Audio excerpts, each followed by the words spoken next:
কোন বান্দা যদি গুনাহ নিয়ে কবরে যায়, ওই বান্দা গুনাহ নিয়ে কবরে যাওয়া মাত্র তার কবরের 2 থেকে একটা চাপ বাইরে দিবে।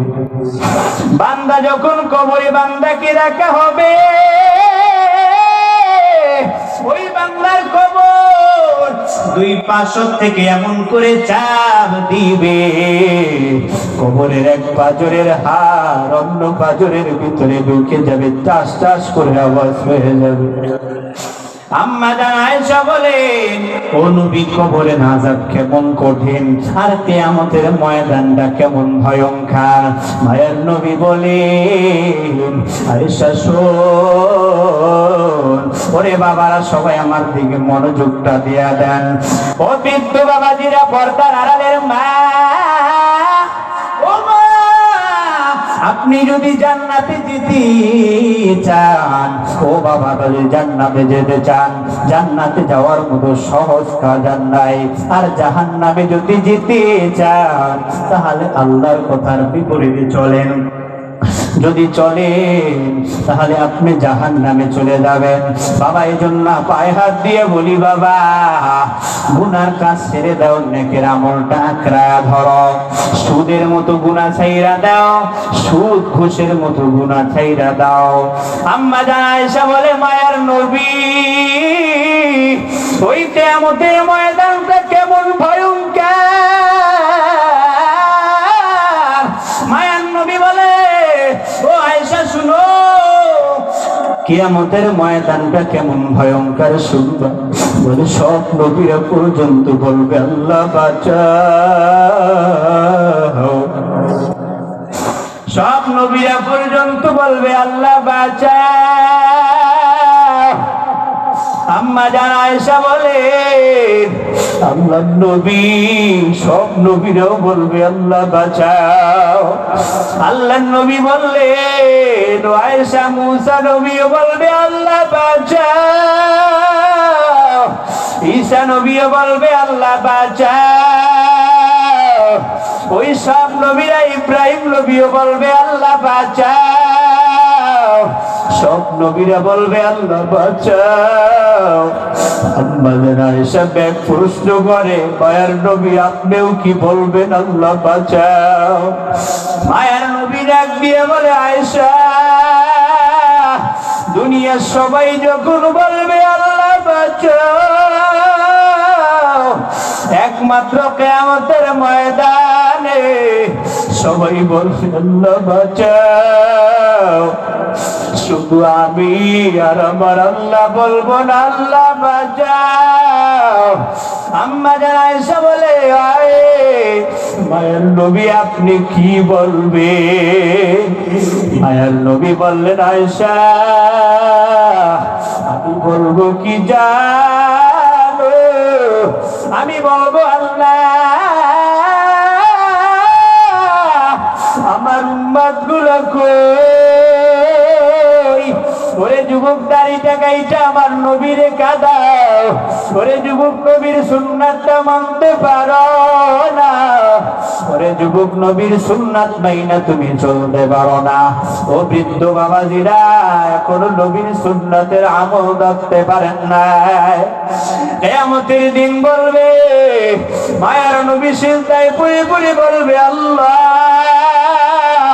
আমার একটা উম্মত যদি জাহান্নামে যায়, আমি নবী জান্নাতে যাব না। আল্লাহ ডাক দিয়ে বলবে, ফেরেশতারা, ও ফেরেশতারা, আমার দোস্তরে ধর, আমার দোস্তর মাথাটা উঠা। আমার দোস্তে দুনিয়ায় সারা জীবন আমার দোস্ত কাঁদছে, এই উম্মতের মায়ায় আমার নবী কাঁদছে, আমার দোস্ত উম্মতের মায়ায় কাঁদছে। ওরে দিও ফেরেশতারা, এই কিয়ামতের ময়দানে আমি আর আমার বন্ধুর কান্না সহ্য করতে পারি না, আমি আমার বন্ধুর কান্না আমি সহ্য করতে পারবো না। নবীর মাথা উঠাইবে, আল্লাহ ঘোষণা করবে, ও নবী, ও আমার বন্ধু, আপনি আমার আপনার উম্মত গুলা বাইসা বাইসা বাইসা বাইসা সবগুলার নিয়ে যান মায়ার নবী সবগুলারে বাইসা বাইসা কিয়ামতের থেকে নিয়ে যাবে। বলে হাজার হাজার কোটি কোটি মানুষের থেকে আমার নবী কিভাবে আমাদেরকে বাছাই করবে?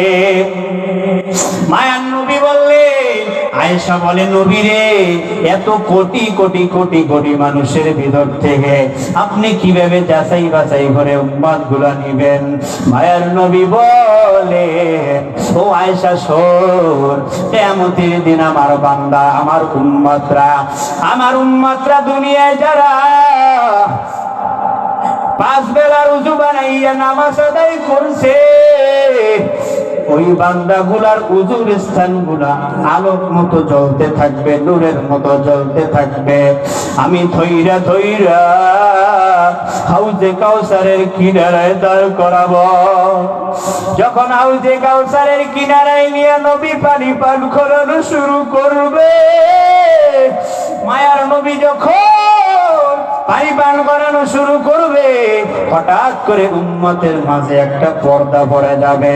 ও যুবক ভাইরা, যারা সুন্নত মানতে পারো নাই, যারা দাড়িটা কামায়া গোবে আটা হয়ে গেছো, নবীকে কষ্ট দিছো, নবীর সুন্নত মানো নাই, ও বৃদ্ধ বাবাজিরা যারা সুন্নত মানো না, ও পর্দার আড়ালের মা যারা সুন্নত মানো নাই, শুনে নাও, ওই দিন উম্মতের মাঝে একটা পর্দা পড়ে যাবে। বলে পর্দা পড়বে কেন? বলে হঠাৎ করে নবী চিৎকার মেরে উঠবে, আমার উম্মত গুলা বাইসা বাইসা এত কষ্ট কইরা নিয়ে আসলাম, আমার উম্মতের মাঝে কেন পর্দা পড়ে গেল? একজন ফেরেশতা ডাক দিয়ে বলবে, মায়ার নবী, এই উম্মত গুলা কারা জানেন? বলে এরা কারা?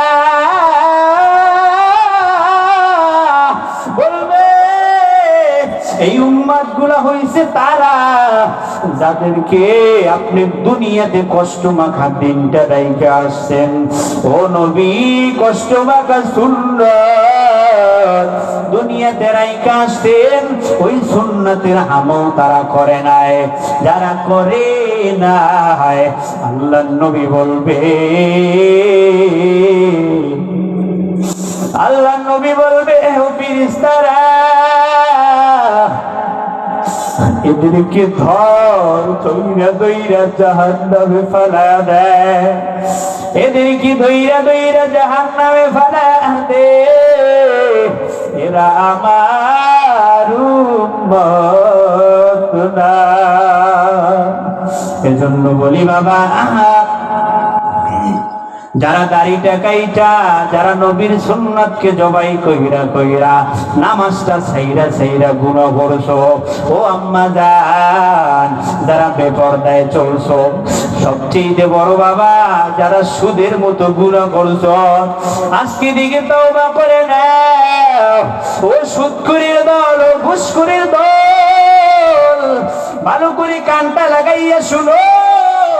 সুদ খাইয়া নামাজ পড়বা কবুল হবে না, সুদ খাইয়া রোজা রাখবা কবুল হবে না, সুদ খায়া দান করবা কবুল হবে না, সুদ খায়া তোমরা যে আমল করবা কবুল হবে না।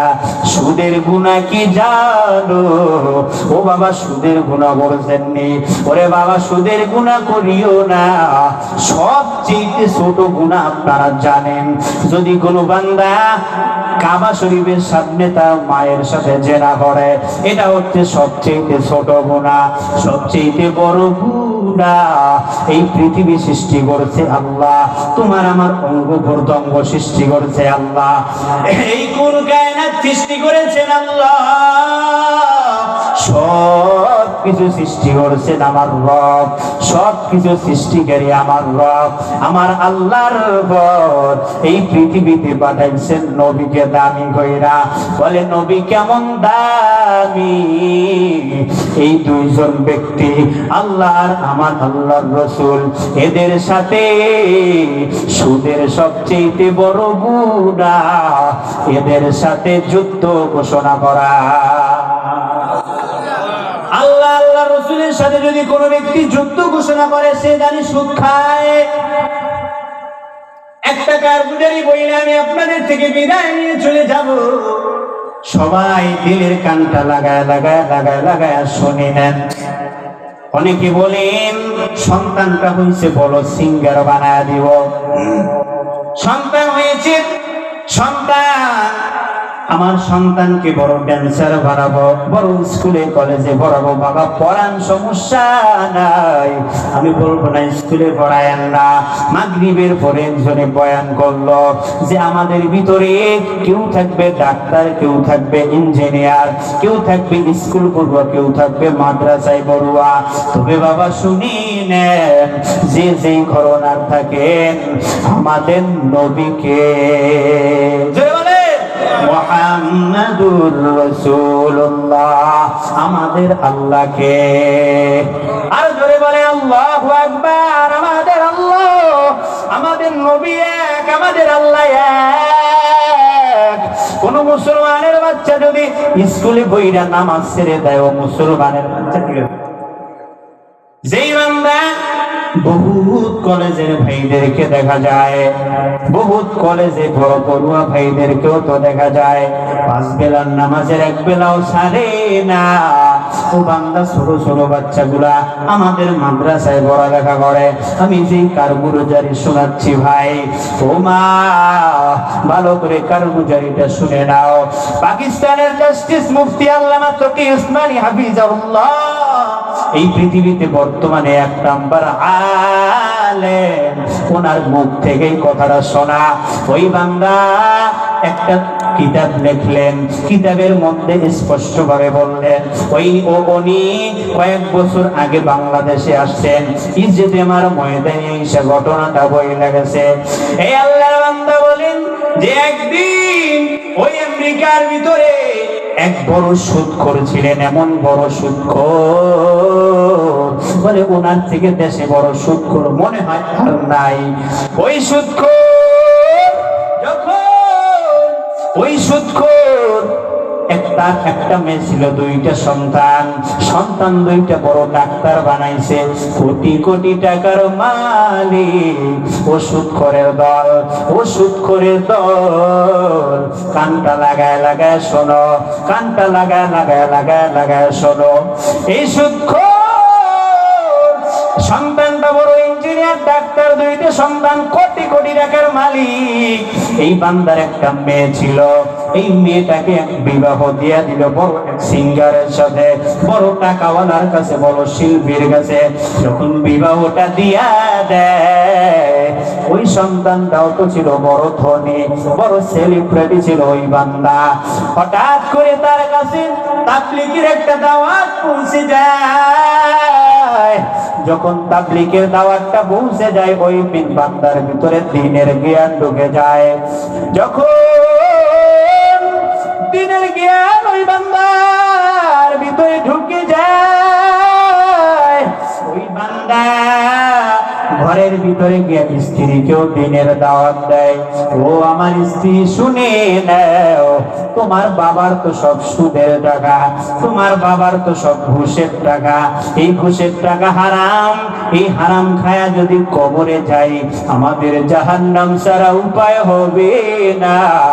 যখন স্বামী স্ত্রী দুজন যখন দ্বীনের জ্ঞান আল্লাহ তাআলা ভিতরে ডুবাইয়া দিলেন, ওরে বাবা কানটা লাগায় শুনে, ওই আমেরিকা বড় সুদখোরের কাছে যখন ওই ছেলে তার মেয়ে এবং মেয়ের জামাইটা চলে আসলেন, ওই বান্দা জানায়া দেয়, যতদিন কালিমার পতাকা তোমাদের হাতে থাকবে, এই ঈমান নামক জিনিস যতদিন থাকবে, লা ইলাহা ইল্লাল্লাহর উপরে যতদিন বিশ্বাস তোমাদের থাকবে, ততদিন আমার বাসায় তোমরা কেউ আসবা না। মেয়েটাকে জানায়া দেয়, তুই আমার মেয়ে না, যদি আমার মেয়ে দাবি করো এই তাবলীগ করতে পারবি না, ইসলামী দলে থাকতে পারবি না, আমার মতো হইতে হবে। ওই মেয়েটা বলে, বাবা শুনি না, কালিমার পতাকা একবার গলায় লাগাইছি। ওই জামাই জানা দেয়, কালিমার পতাকাটা একবার লাগাইছি, আর জীবনে এই কালিমার পতাকা আমার জীবনে আমি আর খুলব না। বাবা ঘোষণা দেয়, তুই আর আমার বাড়িতে তোরা স্বামী কেউ আসবি না। যখন ঘোষণাটা দিয়া দিল, ওই স্বামীও চলে যায়, ওই মেয়েটাও চলে যায়। আল্লাহর কি কুদরত, এই স্বামী স্ত্রীর ভিতরে একটা ছোট্ট বাচ্চা হয়। যখন বাচ্চাটা হয়, বাচ্চাটার 6 থেকে 7 বা 8 বছর বয়স হয়ে যায়। যখন 8 বছর বয়স হয়ে যায়, এই সন্তানটাকে মাদ্রাসার ভিতরে দিয়ে আসে কোরআন শেখার জন্য। কোরআনটা শিখতেছে এই সন্তান, ছোট্ট পিচ্চি সন্তান।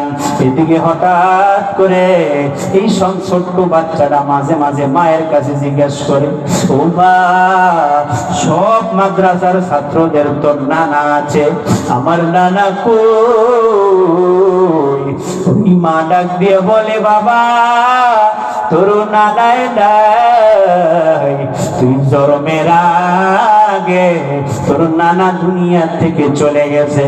যখন এই কথা বলে, হঠাৎ করে 5 থেকে 7 বছর, তারও 7 বছর ভর হঠাৎ করে শোনে বাবা দুনিয়া থেকে চলে গেছে। যখন বাবার কবরের এই মৃত্যুর কথা শুই না, মা ওই মেয়েটা ওই বাবার পিছনের কথা হইলা স্বামীকে নিয়ে বাবার বাড়ি হাজির হয়েছে। কেন জানো? বলে বাবার ভিতরে মেয়ের ভিতরে আলাদা একটা আকর্ষণ আছে না নাই? যারা বাবা এরাই বুঝতে পারেন বাবা মা মেয়ের ভিতরে, দেখবেন ছেলের ভিতরে মায়ের ভিতরে সম্পর্কটা ভালো, আর বাবার ভিতরে মেয়ের ভিতরে সম্পর্কটা ভালো। এতদিন পর্যন্ত বাবাকে বলতে পারি না, বাবার কথা হঠাৎ যখন সন্ন্য মৃত্যু হয়ে গেল, ওই মেয়েটা চিল্লাইতে বাবার বাড়ি হাজির। হঠাৎ করে ইমাম সাহেবের দাওয়াত দিয়া দেয়, ওই ইমাম সাহেব, আমার বাবার লাশটা দাফন কাফনের ব্যবস্থা করে দেন। কোটি কোটি কোটি কোটি কোটি টাকার মানে যখন দাফন কাফনের ব্যবস্থা করে দেয়, যখন ব্যবস্থাটা করতে যায়, জানাজাটাও পড়ানো হয়ে যায়। ওরে বাবা, আমার দিকে সবাই নজরটা দেন, এই সুদখোরের শাস্তি আল্লাহ কি দিয়েছে? এই সুদখোর যখন তার জানাজাটা হয়ে যায়, এলাকার মুসল্লিরা ইমাম সাহেব সহ কবরের কিনারায় নিয়ে যায়। কবরের কিনারায় নিয়ে গিয়া যখন কবরের ভিতরে লাশটা নামাইতে যায়, কবরটা টাস করে 2 পাশ থেকে মিশে যায়। কবরের কোনো অস্তিত্ব নাই। সবাই মনে করে হয়তো মাটিতে সমস্যা। ওরে বাবা সুদখোর, ও সুদখোর বাবাজিরা, বেনামাজিরা, ভালো করে কানটা লাগাইয়া শুনি দাও। যখন এই সুদখোর, যখন এলাকার মানুষরা সবাই ধারণা করে দেয় যে এই লোক হয়তো মাটির সমস্যার কারণে মিশে গেল, আর একটা কবর খুঁজে আর একটা কবরের কিনারায় নিয়ে যায়। যখন নিয়ে যায়, দেখে ওই কবরটাও 2 পাশ থেকে মিশে গেল। হঠাৎ করে ইমাম সাহেব ঘাবড়ায় গেল। এলাকার মানুষ আবারও মনে করলো এই জায়গায় হয়তো মাটির সমস্যা, আবার দূরে গিয়ে একটা কবর বানায় দেয়। যখন বানায় দেয়, তখন আবার ওই কবরের কিনারায় যখন নিয়ে যায়, নিয়ে গিয়া যখন কবরে নামাইতে লয়, দেখে কবরের 2 পাশের মাটিটা একসাথে হয়ে গেছে। এরপরে ইমাম সাহেব ঘাবড়ায় যায়, এলাকার মানুষ সব ভয়ে পালায় যায়। তার 2টা সন্তান ছিল, বাবার সব সন্তান, 2টা সন্তানের জন্য বাবার সব সম্পত্তি গুলা লেখে লেখে বাড়িঘর সব লিখে দিয়ে গেল।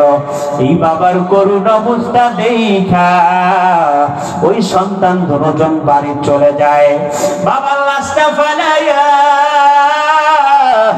বাবার লাশটা ফালাইয়া দৌড়াইয়া যায় ওই মেয়েটা তো বাবার লাশের পাশে আসতে পারে না, ওই মাঠের দূরের কিনারায় দাঁড়া দাঁড়া দাঁড়া দাঁড়া কাঁদে। এরপরে ইমাম সাহেব সাহস করে আর একটা কবর বানায় দেয়। ওই কবরটার কিনারায় নিয়া ওই ইমাম সাহেব একা লাশটারে ধইরাও কবরের ভিতরে দূর থেকে ফিক মাইরা দেয়। যখন ফিক মাইরা দেয়, কবরের ভিতরে পড়া মাত্র কবর দুই পাশ থেকে মাটিটা চাইপা যায়।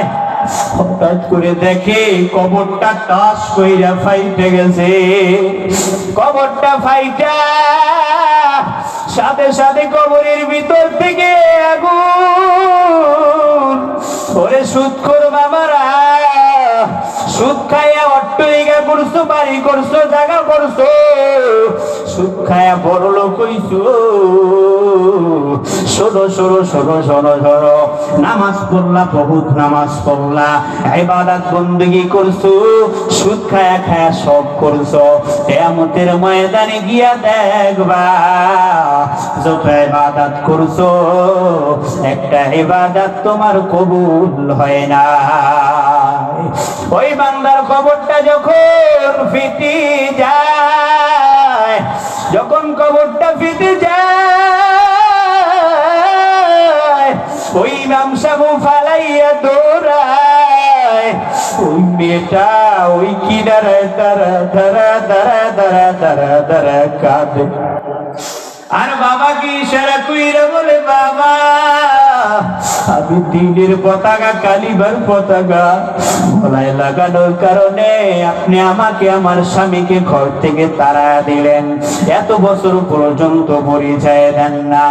ওরে বাবা, সুদের টাকার পরিণতি এই হইল।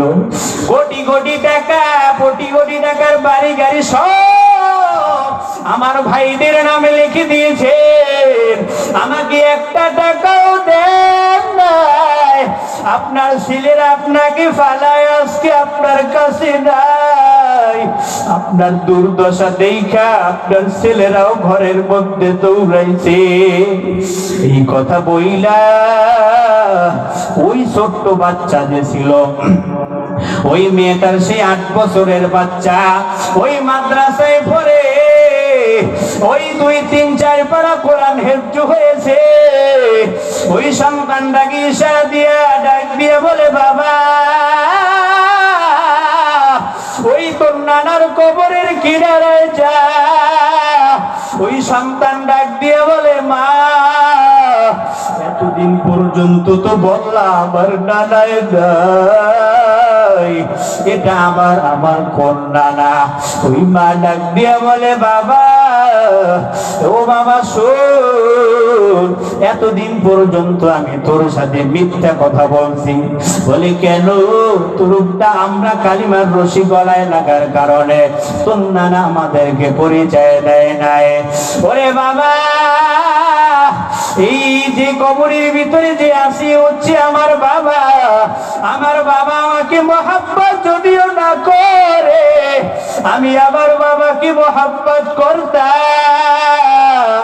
ওরে বাবা যা যা যা যা, যতটুকু কোরআন পড়ছো অতটুকু কোরআন তোর নানার কবরের কিনারায় গিয়ে শুনা। যতক্ষণ পর্যন্ত আমার আল্লাহ এই আগুন বন্ধ না করে, ততক্ষণ পর্যন্ত কবরের কিনারা থেকে আসবি না। ছোট্ট সন্তান কি বুঝছে? আল্লাহ ছাড়া কেউ যাবে না। দৌড় মারছে, দৌড় মাইরা নানার কবরের কিনারায় দাঁড়ায় গেছে। যাই আরজু করে, মালিক